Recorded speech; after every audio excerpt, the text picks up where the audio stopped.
Welcome to the deep dive.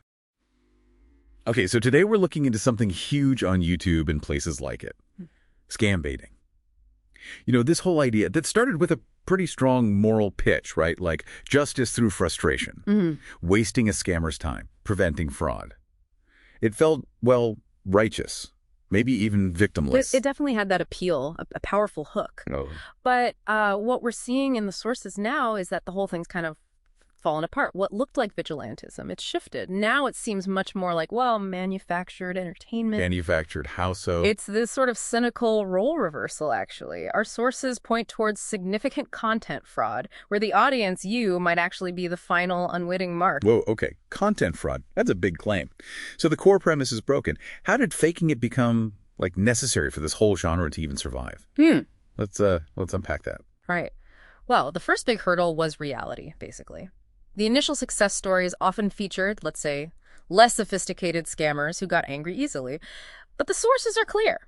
These aren't just random folks. We're talking professional, highly organized operations, criminal enterprises running call centers. They adapt. Okay, professionals. But wouldn't they just hang up immediately then? Why engage at all if they sense baiting? Was there a point where they just got wise to it all? Exactly. That's precisely what happened. As soon as certain baiters got popular, maybe their voice was recognized, or they used specific phone numbers, even the call centers caught on fast. Think about it. Why waste 30 minutes on someone who's obviously messing with you when you have targets to hit? Targets, quotas, right? They streamlined. Yeah. Got efficient. Right. So that whole trope, the scammer getting furious after a long call, it just vanished. Real pros. If they smell rat, if you hesitate or talk too slow, click. 10 seconds, maybe less. The conflict needed for viral content was gone. Wow. Okay. Professionalism literally killed the drama.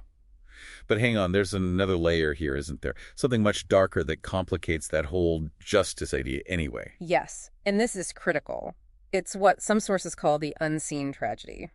A huge chunk of this global cyber scam industry, especially these compounds in Southeast Asia, Cambodia, Myanmar, Laos. Oh, I've read about those. Horrific conditions. Exactly. It's increasingly powered by human trafficking, forced labor. People lured there with fake job offers, right? Yeah.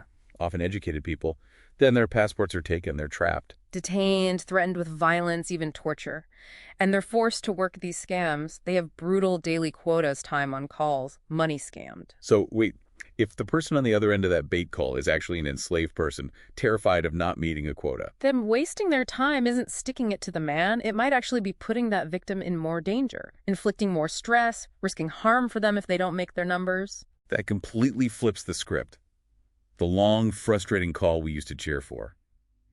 It might just be prolonging someone's nightmare. It makes you rethink everything, doesn't it? Absolutely. So, okay, real calls are too short because the scammers are pros or they're ethically just, devastating because of the trafficking angle.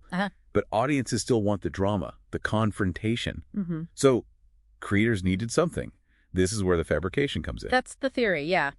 To keep the views coming, to deliver that expected emotional payoff, the sources suggest many popular channels just started staging it all. Staging, you mean like completely fake calls? The current thinking is that they often use hired voice actors.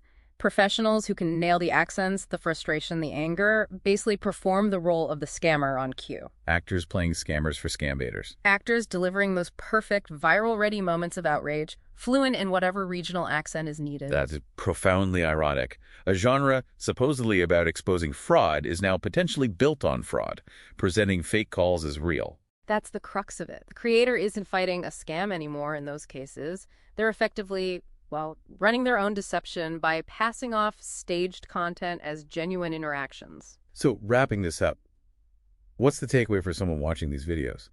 The creators found a workaround for their content problem, but it involved this deep level of deception. Basically, yeah. In the chase for clicks, for watch time, for revenue, the genre seems to have shifted from targeting scammers to, in a way, targeting its own audience. That justice you thought you were watching, it might be entirely manufactured. So next time you're laughing at a scammer's meltdown online, it's worth asking, who's really the mark here? The joke, unfortunately, might be on you.